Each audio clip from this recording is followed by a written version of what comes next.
ہمارے اکثر والدین کو اپنے بچوں کے تعلق سے شکایت رہتی ہے۔ کیا ہی بہتر ہو کہ پہلے ہم اپنا جائزہ لے لیں کہ کہاں کہاں والدین اپنی اپنی ذمہ داریوں کو نبھانے میں کمزور واقع ہو رہے ہیں۔ کچھ چیزیں بہت ضروری ہیں جو والدین کو کرنی ہوتی ہیں، اور اس میں بنیادی بات اس کی پرورش ہے۔ ہر پرورش کا جہاں تعلق ہوگا تو اس کی خوراک، صفائی ستھرائی، ان سب کا خیال رکھنا پڑے گا تاکہ وہ ذہنی اور جسمانی طور پر تندرست ہو۔ اس کے بعد والدین کا ایک اور اہم رول ہوتا ہے، وہ ہوتا ہے اپنے بچوں کی رہنمائی کرنا، انہیں درست مشورے دینا تاکہ وہ زندگی گزارتے وقت اہم فیصلے جب انہیں کرنے ہوں تو آپ کی رہنمائی ان کی مددگار ثابت ہو۔ اسی طرح والدین کا ایک اور کام یہ ہوتا ہے کہ اپنے بچوں کی ایک طرح سے جذباتی مدد کے ساتھ ان کی تربیت کرنا، اس کو کہتے ہیں ایموشنل سپورٹ، یہ بہت ضروری ہوتا ہے تاکہ بچے اپنی دینی، مذہبی رشتوں کے تعلق سے، معاشرتی تعلق سے ان کو پتہ ہو کہ ہمارا کردار کیا ہونا چاہیے، ہمارا رول کیا ہونا چاہیے، ہمیں ان کے ساتھ اپنی زندگی کیسے گزارنی ہے۔ اس طرح والدین کا جو بہت اہم کام ہے وہ اپنی اولاد کی تربیت ہے۔ اب دیکھیں، تربیت میں بہت ساری چیزیں آ جاتی ہیں۔ کچھ بچے گھر میں اتنے شرارتی ہوتے ہیں کہ ان کو کہیں لے جاتے ہوئے بھی ڈر لگتا ہے، اس لیے گھر میں تربیت کا ہونا بھی بہت ضروری ہے۔ اگر آپ کے بچے آپ کے گھر میں جس ڈسپلن انداز کے ساتھ رہ رہے ہیں، جس نظم و ضبط کے ساتھ رہ رہے ہیں، جس طریقہ کار کے ساتھ رہ رہے ہیں، تو آپ کو آپ کے بچوں کو کہیں بھی لے جانے میں اتنی جھجک نہیں ہوگی، ورنہ آپ جھجکتے ہیں، کئی دعوتیں آپ چھوڑ دیتے ہیں کہ یار یہ بچے ہماری بے عزتی کر دیں گے۔ اس کے لیے بچوں کی گھر میں تربیت کا ہونا بہت ضروری ہے۔ اس طرح کہیں لے کے جائیں تو ان کی تربیت کریں کہ انہوں نے رہنا کیسے ہے۔ اب دیکھتے ہو کہ کبھی کبھی گھر میں مہمان آتے ہیں تو مہمانوں کے لیے جو کچھ رکھتے ہیں بچے پہلے سے اڑا کے لے جاتے ہیں۔ اچھا، یہ تو آپ کے بچے ہیں جو میزبان کے بچے ہیں، بعض اوقات مہمان کے بچے ان سے 2 قدم آگے ہوتے ہیں، تو کچھ سمجھ نہیں آ رہی ہوتی کہ کس کا پلڑا بھاری ہے۔ تو بچوں کی تربیت اور انہیں تہذیب سکھانا، یہ بھی والدین کے لیے بہت ہی زیادہ ضروری ہے۔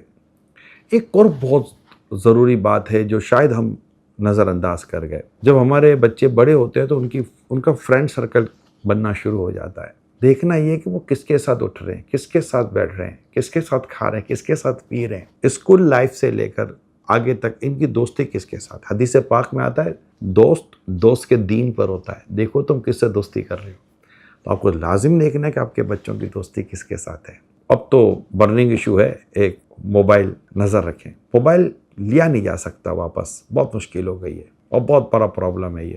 ان سافٹ ویئر کا جائزہ لیں، ان اپلیکیشنز کا جائزہ لیں جو موبائل میں انسٹال ہو جائیں تو بچوں کو کئی برائیوں اور بد اخلاقی والی سائٹ سے بچایا جا سکتا ہے۔ نظر رکھیں۔ دیکھیں، نظر رکھنے کے سوا ہم کر بھی کیا سکتے ہیں۔ جس طرح گھر میں نائف، چاقو ہے، اس کے استعمال کا طریقہ ہم سکھاتے ہیں بچوں کو تاکہ انگلی نہ کٹ جائے۔ موبائل بھی دیا ہے تو سکھانا تو پڑے گا، کہیں آخرت داؤ پہ نہ لگ جائے۔ ایک اور چیز جو والدین مس کر جاتے ہیں، حوصلہ افزائی، اپریسیشن۔ بچے کی جب غلطی ہوتی ہے تو جو انداز آپ کا ہوتا ہے یہ مجھے بتانے کی ضرورت نہیں ہے، لیکن کیا آپ کو لگتا ہے کہ آپ نے اپنے بچے کی اچھے کام پر حوصلہ افزائی بھی کی ہے؟ غور کر لیجئے گا، ہمارے یہاں حوصلہ افزائی کا بہت زبردست فقدان ہے، بہت بڑی لیکنگ ہے حوصلہ افزائی۔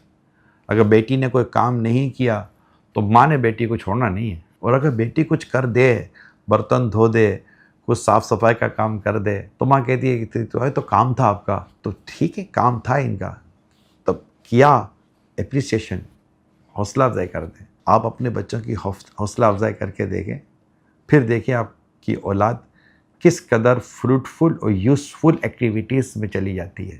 لہٰذا کہتے ہیں 2 آنکھوں سے دیکھنے کی عادت پیدا کریں۔ ایک آنکھ اصلاح کرتی ہے اور ایک آنکھ حوصلہ افزائی کرتی ہے۔